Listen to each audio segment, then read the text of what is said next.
జరుగుతున్న పరిణామాలు తెలంగాణ సమాజంలో చాలా ఆందోళన కలిగిస్తున్నాయి. కాంగ్రెస్ పాలకులు అంటేనే మామూలు ప్రజలకు తెలిసిపోయింది చాలా కాంప్యూటర్ క్లాస్ అనేది. ఉద్యమం అప్పుడు ప్రజలు మా వైపు నిలబడండి ఎంత అడిగినా కూడా వాళ్ళు ఆ వైపే వెళ్ళి ఆ వలస పాకుల కాళ్ళు పిసుకుతూ వేళ్ళు పిసుకుతూ బతికిన పరిస్థితులు తెలుసు అందరికీ. కానీ కొంతమందికి కొంత ఇప్పుడు ఈ మధ్య ఒక అభిప్రాయం ఉండేది, కొంత ఆశ ఏమిటంటే తెలంగాణ ఏర్పడ్డది కనుక కొంచెం ఒక వెంట్రుక వాసి అంత అయినా కూడా వెన్నెముక ఉంటుందేమో అనుకున్నారు. కానీ వాళ్లకు అది కూడా లేదు అనేది ఈ మధ్య మన రాష్ట్ర ప్రభుత్వం తీసుకుంటున్న నిర్ణయాలు మనకు కనిపిస్తూనే ఉన్నాయి. ఎంత దిగజారిపోయి కనిపిస్తున్నాయంటే వాళ్ళు మోట్లో రావడమే తెలంగాణ తల్లి స్వాభిమానానికి ఒక చిహ్నంగా ఉన్నటువంటి తెలంగాణ తల్లి విగ్రహాన్ని కూడా వాళ్ళకంత సాహసం ఎట్లొచ్చింది అంత మొండి మూర్ఖత్వంతో ఎట్లొచ్చింది అనిపిస్తుంది. దాన్ని మార్చేసాము. అయితే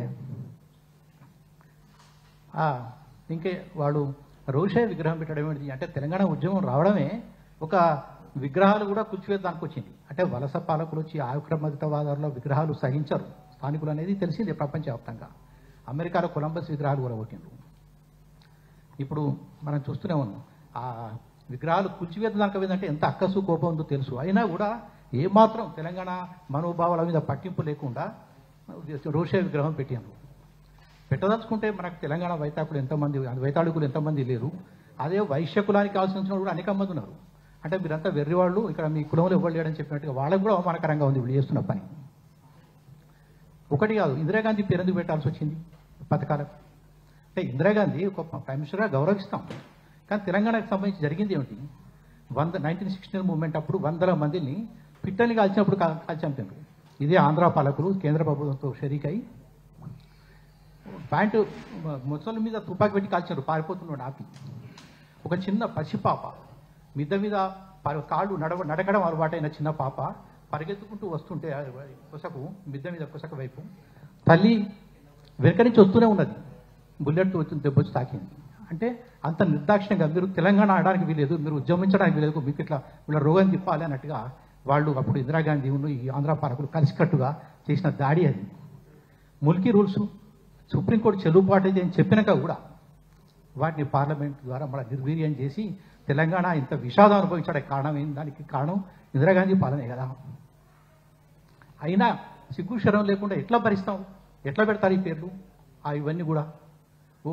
ఇంకొక విషయం అంటే పుండు మీద కారం చల్లినట్టు ఒకవైపు రాష్ట్ర ప్రభుత్వ విధానాలే తెలంగాణ అస్తిత్వానికి ప్రమాదకరం. అంటే అన్ని రకాలుగా ఇప్పుడు మొన్న బనకచర్ల గురించి ఇళ్ళ గురించి దేశపాండే గారు చెప్పారు, తెలంగాణ వికాస్ సమితి కూడా ఆర్గనైజ్ చేసింది, అన్ని రంగాల్లో జరుగుతున్నది. అది పుండు మీద కారం చల్లినట్టు ఆంధ్ర మీడియా ఒకటి. తెలంగాణలో ఆడపడుచులను చాలా గౌరవిస్తారు, చాలా సంస్కారంతో ఉంటారు, అవమానకరంగా మాట్లాడారు.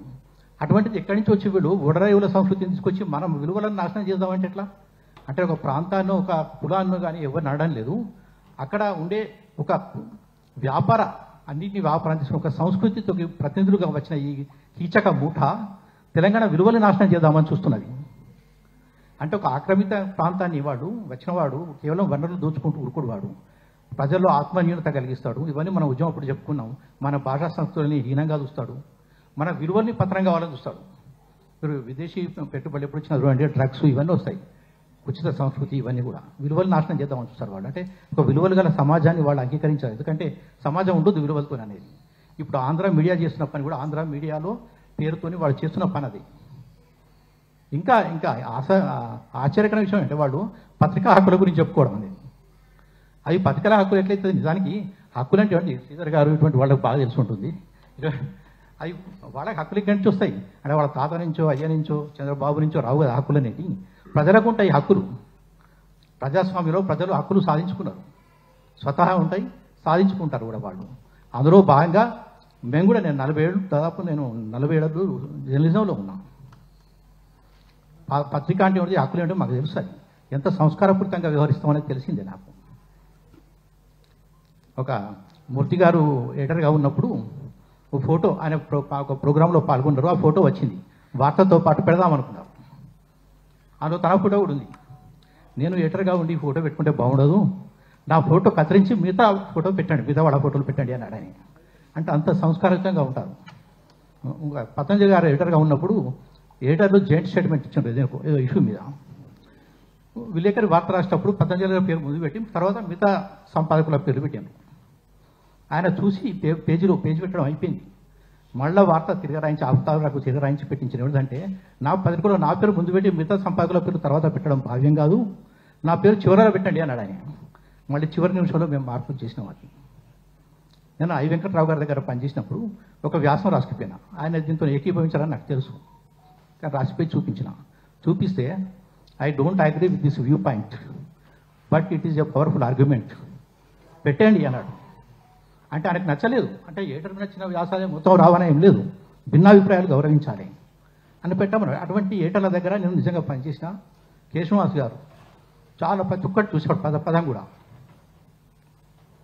సవతి తల్లి ప్రేమ అంటే సవతి తల్లిని ఎందుకు అవమానించడం, ఆమె బాగానే చూసుకుంటుండొచ్చు కదా, ఎందుకు అట్లా ముద్రలేయడం అని చెప్పాను. అంటే చిన్న చిన్న పదాలు కూడా ఎట్లా వాడాలి, వికలాంగులు అవమానించినట్టు కానీ ఇంకెవరో కులాలను అవమానించినట్టు ఇటువంటి సామెతలు అవన్నీ చూసి ఎరేసేవాడు.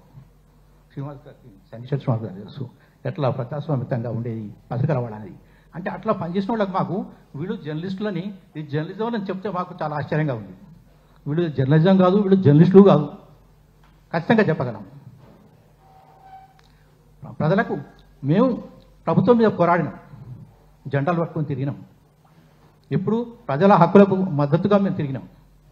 మాకు బలం ఏంటి, ప్రజల నుంచి వచ్చిన నైతిక మద్దతే మా బలం. అంతేగాని ప్రభుత్వం మద్దతుతో ప్రజల మీద దాడి చేయడం జర్నలిజం ఎట్లా అవుతుంది? మీకు హక్కులు ఎక్కడి నుంచి వస్తాయి? ఎట్లా చెప్పుకుంటున్నారు జర్నలిస్టుగా? విలువలు నాశనం చేయడం, డబ్బు సంచులకు తరఫున ఉండి ప్రజల హక్కులను కాలరాయడం జర్నలిజం అవుతుందా? మీకు ప్రజల మద్దతు వస్తే ఎట్లా వస్తుంది? ఎక్కడైనా ప్రభుత్వం చట్టాలు కూడా ప్రజల కాన్సెంట్ ఉంటూనే వాటి ఆ లెజిటిమసీ అనేది ఉంటుంది. అట్లాంటి ఫ్రెండ్స్ విప్లవం ఎందుకు వచ్చింది? రాజు మీద చట్టం మీద దాడి చేయొద్దు, తిరగబడవద్దు అంటే వచ్చేదా? వాటి విలువ ఉండదు. ప్రజలకు అనుగుణమైన పరిపాలించి ప్రజల ఆమోదం పొందినప్పుడే, ప్రజల వైపు నిలబడ్డప్పుడే హక్కులు. ప్రజాప్రతినిధులు అంటారు, అసెంబ్లీకి హక్కులు కొన్ని ప్రివిలేజెస్ ఉంటాయి, ఉండేని కాదు. ఎందుకు? ప్రజాప్రతినిధులు కనుక, ప్రజలకు ప్రతినిధులుగా వచ్చేది కనుక. మీరు అదే సభలో ప్రజా వ్యతిరేకంగా ఉంటే వాళ్ళే వచ్చి బాస్టిజ్జల్ను ఊలగొట్టినట్టు కూడా కొడతారు. మీకు తెలియక మీ దగ్గర చుట్టుపక్కల కూడా చెప్పేటోడు కూడా ఎవరు లేనట్టున్నది. మీరు ఏదో హక్కుల గురించి ప్రజాస్వామ్యం గురించి మాకు చెప్తే మేము నమ్ముతామా? అంటే ఏదో సరే ఒక రాజకీయ పార్టీ ఓడిపోతే మాత్రం తెలంగాణకి ఏం కాదు, ఏదో జరుగుతుంది అట్లా మీరు నమ్మించారు, ఏదో కాదు, దానికి కారణాలు వేరే. అది కానీ తెలంగాణ ప్రజల ఐక్యత అనేది ఎక్కడికి పోదు. సూర్యచంద్రాదులు ఉన్నంత వరకు కూడా తెలంగాణ ఉంటుంది, తెలంగాణ జాతి ఉంటుంది, తెలంగాణ ఐక్యత ఉంటుంది. మేమంతా కలిసికట్టుగా ఉంటాం. మీరు 1969 మూవ్మెంట్ అప్పుడు విద్యార్థులు ఉద్యమిస్తున్నప్పుడు చైతన్యవంతులైన మేధావులు, విద్యావంతులు అందరూ కలిసి వాళ్ళు ఒక్కొక్క రంగాన్ని తీసుకొని అధ్యయనం చేశారు, ఎట్లా అన్యాయం జరుగుతుంది అనేది. మా ప్రాంత విద్యార్థులు పోరాడుతున్నారు, వాళ్ళ పోరాటానికి ఒక సైద్ధాంతిక భూమిక ఇవ్వాల్సిన అవసరం, అది న్యాయబద్ధం అని చెప్పవలసిన రుజువులు ఇవ్వాల్సిన బాధ్యత మా మీద ఉన్నది, మేము మా కర్తవ్యాన్ని నెరవేరుస్తాం అని రాసుకొని వాళ్ళు పుస్తకాలు వేసారు. బాధ్యత. మలిదశ ఉద్యమం వచ్చింది. మలిదశ ఉద్యమం వచ్చినప్పుడు విద్యావంతులందరూ పాల్గొన్నారు. విద్యావంతులు అంటే ఇప్పుడున్న అంటే గవర్నమెంట్ సంస్థ అనుకోవద్దు, అందరూ విద్యావంతులు చదువుకున్న వాళ్ళందరి గురించి చెప్తాను నేను, చైతన్యవంతుల గురించి. వాళ్ళందరూ మలిదశ ఉద్యమంలో ప్రజల వెంట నడిచిండ్రు. ఈ న్యాయబద్ధమైన పోరాటాన్ని ప్రపంచానికి చాటి చెప్పినారు వాళ్ళు. అదేవిధంగా అంటే ఇప్పుడు సమాజాన్ని పతనం చేయాలని, దాడి చేయాలని, అస్తిత్వాన్ని దెబ్బకొట్టాలని చేస్తున్నప్పుడు ఇప్పుడు కూడా అవే పరిస్థితులు ఉన్నాయి మన దగ్గర తెలంగాణలో. ఇప్పుడు కూడా చైతన్యవంతులైన విద్యావంతులుగా చదువుకున్న వాళ్ళుగా మనందరికీ కర్తవ్యాలు ఉన్నాయి, మనకు కొన్ని బాధ్యతలు ఉన్నాయి. ఏం చేయాలని చర్చించుకోవాలి, ఎటువంటి కార్యాచరణ చేయాలి, మనం ప్రజలకు ఎటువంటి దిశానిర్దేశం చేయాలి, ఇవన్నీ బాధ్యతలు మన మీద ఉన్నాయి. అందుకంటే ఆ బాధ్యతలు నెరవేర్చడం కోసం ఒక చర్చ అవసరం అనిపించింది. అందుకే తెలంగాణ వికాస్ సమితి ఈ విద్యార్థి గోష్ఠిని ఏర్పాటు చేసింది. ఈ చర్చలో మీరు వచ్చిన వాళ్ళు కూడా మంచి ఉద్యమంలో పాల్గొన్న వాళ్ళే, ఆనాటి ఉద్యమంలో ఇప్పటి ఉద్యమంలో పాల్గొన్న వాళ్ళే వచ్చి మాట్లాడుతున్నారు. మీ అవసరం ప్రజలకు ఉంది, మీరు దిశానిర్దేశం చేయాలని ప్రజలు కోరుకుంటున్నారు. కవులు, రచయితలు కూడా జిల్లాలో చాలామంది అంటున్నారు. ఆ పత్రికల వాళ్ళకు కూడా నేను ఈ మీడియా వాళ్ళకు కూడా చెప్తున్నా ఈ సందర్భంగా, మీరు ప్రజలకు వ్యతిరేకంగా ఉంటున్నారు. ఆంధ్ర మీడియా పేరుతోని మీరు ఆంధ్ర ప్రజలకు ప్రతినిధులు కాదు. ప్రజలకు నిరసన చెప్పే హక్కు ఉంటుంది. అది ప్రజాస్వామ్యంలో భాగం. వచ్చి నిరసన చెప్పారు తెలంగాణ వాళ్ళు. అది ఎంత గట్టిగా చెప్తారనేది మీరు నిర్దేశించారు, చెప్పలేరు.